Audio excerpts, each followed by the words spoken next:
You are entering a location next to a designated zone across the street from an area called time, space, and alternate reality.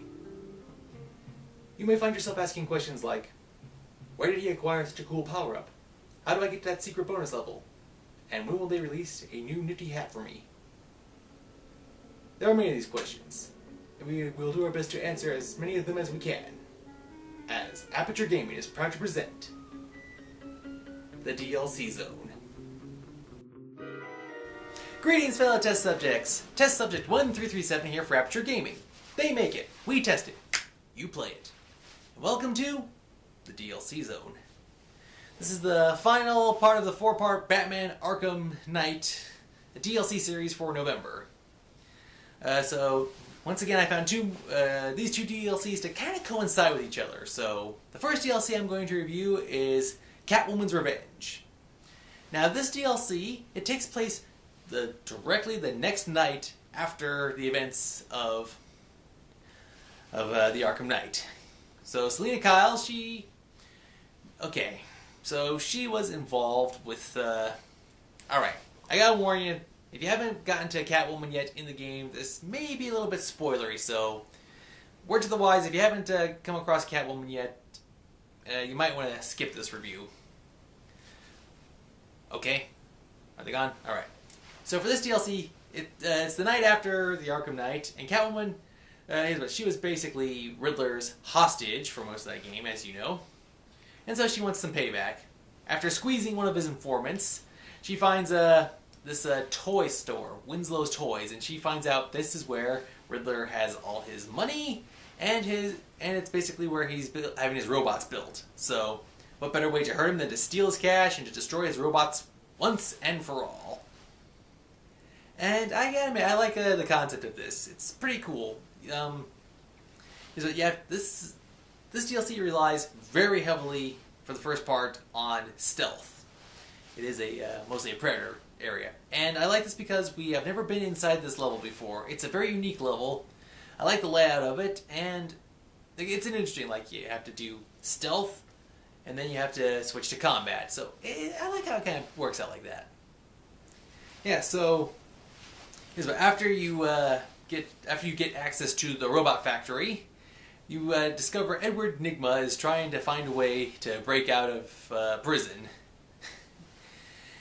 Yeah, so Selina decides to taunt him, and this is interesting because seeing as how he's still in jail, he wants to get revenge on Catwoman for putting him there. So he's going to break out, but Selina wants revenge on him before he gets his revenge, so she wants his money and destroys robots.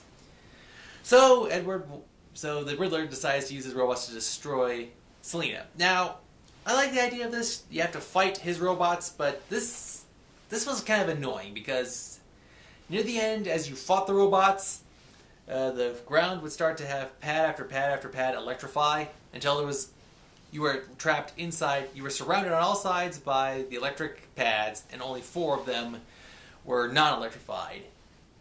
So that made the combat very challenging and difficult, especially if you wanted to build up a combo multiplier, and then, of course, you got shocked or you missed a counter command. And of course you can't do a finisher because that would land you in the electrified area and that would slowly fry you while you were trying to stop the robots. Now, it is a good DLC, I like the idea, and visually it is visually great, and it does add that whole, where was Nygma getting these robots? I mean, you have to wonder how that was happening. Yeah, so while it was good, I just found the whole surround you with 4 pads. Oh, and of course you have to deal with lasers coming from the ceiling, so an added element of annoyance. So I have to give this DLC a 7.5 out of 10. Now, like I said, it is good, but I just found the last combat part very annoying. And now on to the Associate DLC. This is a skin pack, and it's only for the Batmobile. Okay, and what is it? Well, apparently, after the end of the game, the Riddler was able to get a hold of the Batmobile, and all it is, basically, for this DLC is, it's the same Batmobile, solid black, but there's all this green writing all over it, and question marks. It's like the stuff you see on all the walls and stuff in all the Riddler test track, death trap areas. So somehow Riddler got a hold of a Batmobile and is just writing all over it like, how does this work? This thing is measured at so-and-so inches, this is so-and-so feet. Yeah, so yeah, you can switch into tank mode, but that's it. It's just basically just Riddler scribbling all over the Batmobile. It doesn't do anything else.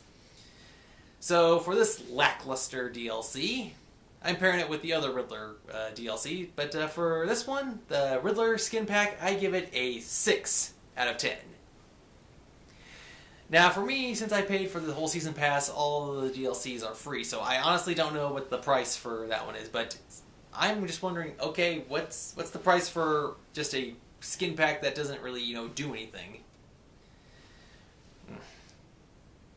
Yeah, so this was interesting. I liked doing these 4 videos. The best DLC was an 8.5, and for this DLC, the lowest score was a 6. So interesting. We had a broad range from 6, 7, 7.5, 8, 8.5. Yeah.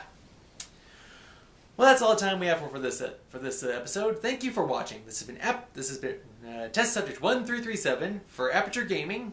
Thank you for watching. Game on, and this has been the DLC Zone.